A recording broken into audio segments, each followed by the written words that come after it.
Gagawa ng paraan ng Diyos para tulungan ka. Ako po si Father Fiel Pareha at ito po ang ating segment, ang Daily Devotion, na kung saan tayo po ay magdarasal, magbabasa at magninilay kasama ng salita ng Diyos sa buong taon. Manalangin tayo.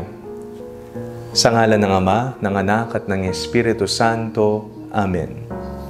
Halina, banal na Espiritu, liwanagan mo ang aming puso at isip, nang maunawaan at may sa buhay namin ng iyong salita.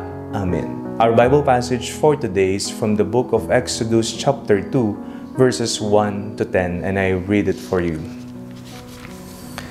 Now a man from the house of Levi went and married a Levite woman.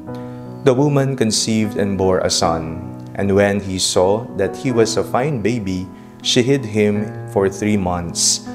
When she could hide him no longer, she got a papyrus basket for him and plastered it with bitumen and pitch.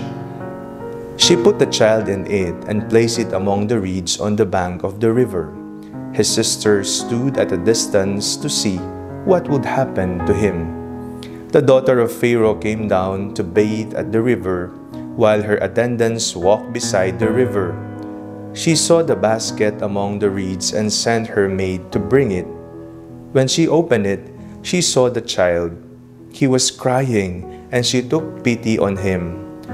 "This must be one of the Hebrews' children," she said.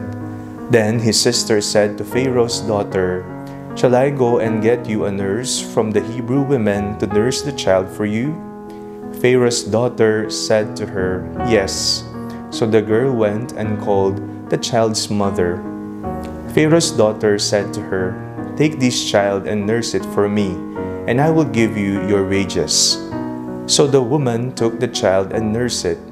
When the child grew, she brought him to Pharaoh's daughter, and she took him as her son. She named him Moses because she said, "I drew him out of the water." Minsan po naguguluhan tayo, nagtatanong, nagtataka, malalampasan ba natin lahat ng mga pinagdaraanan natin sa buhay?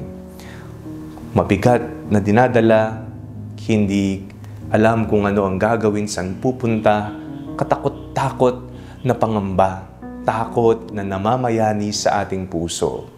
Pero alam niyo po ang mabuting balita sa atin lahat ngayong araw na ito, gagawa ng paraan ng Diyos para tayo ay iligtas. Ililigtas tayo sa kung anumang nangaalipin sa atin, bumabagabag sa atin, nagbibigay takot sa atin.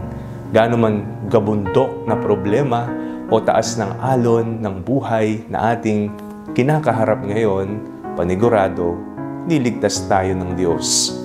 Ito pong naging kasaysayan ni Moises.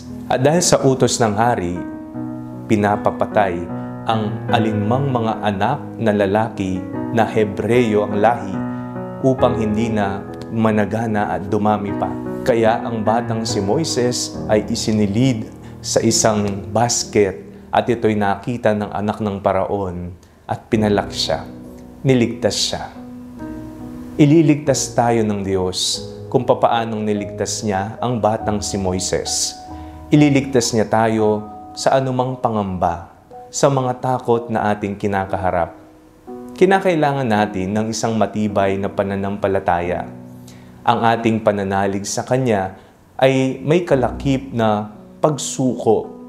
Pagsuko na kung ano man ang ating nararamdaman o kung ano man ang meron tayo ngayon ay sapat na. Sapagkat ang pagmamahal ng Diyos, ang awa ng Diyos, ang habag ng Diyos, ang siyang lalapit at magliligtas sa ating lahat. Manalangin tayo. Panginoong Hesukristo, maraming salamat po sa awa na aming tinatama sa araw-araw. Amen. Sa ngalan ng Ama, ng Anak at ng Espiritu Santo. Amen. Huwag po ninyong kalimutang i-like ang video ito, mag-comment po kayo and share it with your family and friends.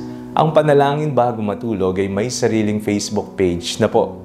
Huwag niyo pong kakalimutang mag-like at mag-follow dito, and do not forget to subscribe to our YouTube channel. I-click niyo lamang po ang link na nasa description ng video ito, o kaya naman po, just search Father Fiel Pareha.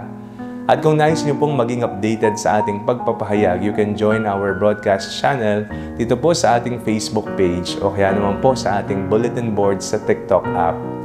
God bless you po.